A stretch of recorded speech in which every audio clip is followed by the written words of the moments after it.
Hi everyone, welcome to my studio and welcome to my YouTube channel. I hope you guys like my videos.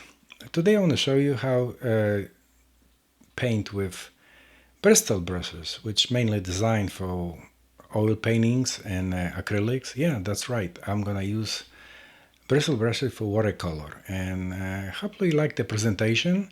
I'll be painting on a Fabriano paper, and I'll be doing a little landscape. I hope you will like this presentation. See you at the painting board. Okay, so this is the Bristle brushes I'll be using for this project. I chopped the little ends because they were hitting my camera.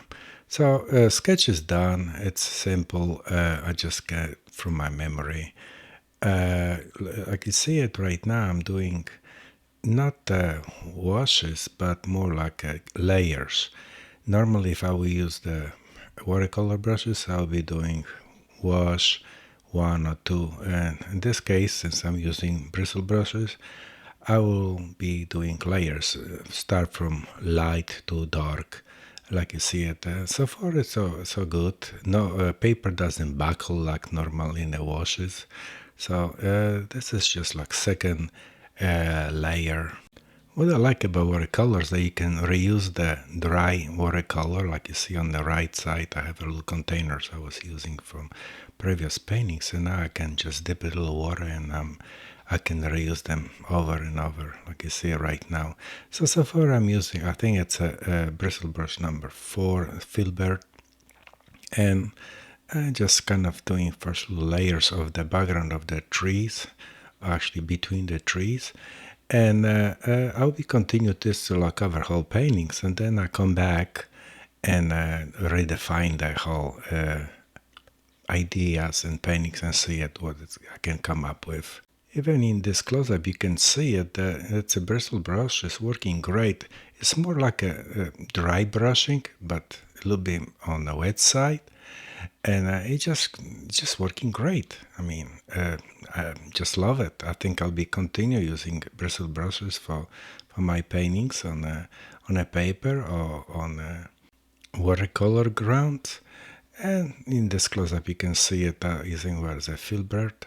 No, it's a round one, and it just worked great. I mean, if I wouldn't tell you that I'm using not bristle brushes, you can say, well, it's a nice way to go. And I'm like I said before, I'm working on the layer, so it's not a glazing. It's just kind of I put the paint, and then I will come back. And bristle brushes have a tendency to not holding a lot of water, so it's easy to do it layer over the layer. You can see it right now. I'm just covering this. Normally, we'll say, "Oh, that's a wash," and no, I mean this is like little layering colors, one after on top of it. In upper right corner, you can see it. I have that little towel. What I'm using this to make a brush more unify. What happens with bristle brushes when you're using too much water, they have a tendency to kind of open up like flower. So every time I need to fix it, I just drag the brush a couple times to make keep the way that I want to have it. So if it's round, I make a round. If it's a filbert, I make a filbert. And right now, what I'm doing is I'm just lifting the paint again using bristle brush. Well, I love it that way, using lifting paint. I have a more control. Yeah, okay, on this close-up you can see it. I'm putting like third or fourth, maybe fifth layer, and the watercolor hold great. So it's just kind of layering transparency over it, and I get not opaque, but just kind of illuminates. And what I realized, the sky was a little too dark, and with these little lines, since I didn't do wash, I just put the paint on it. Well, using that little sponge, I will smooth it and make it the way that I would like to have it. Okay, so everything is set up as far as color-wise. Right now, we'll be doing lifting and defining the bark and trees, and like I see it, I'm using very cheap, very old brush, but it's I chopped a little end of the bristle brush to make it a little bit sharper. It allow me to make a nice lines, or when I turn around, I can make work as like a spatula and make a little areas when wider when I want it. As you see it, I'm just kind of working back and forth with this very old brush, and it's just nice process. And what I do is I'm using water and rag and just kind of constantly playing, cleaning brush, making new lines. Here you have a different type of bristle brush I'm using for make a little dots.